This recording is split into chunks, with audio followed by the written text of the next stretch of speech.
Hi, welcome to the Arrow Workshop. Today we're going to show you how to clear a jam from the Arrow PT50 Pneumatic staple gun.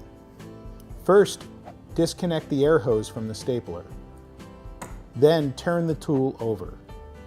Now you need to release the magazine by squeezing the latch and pulling it open.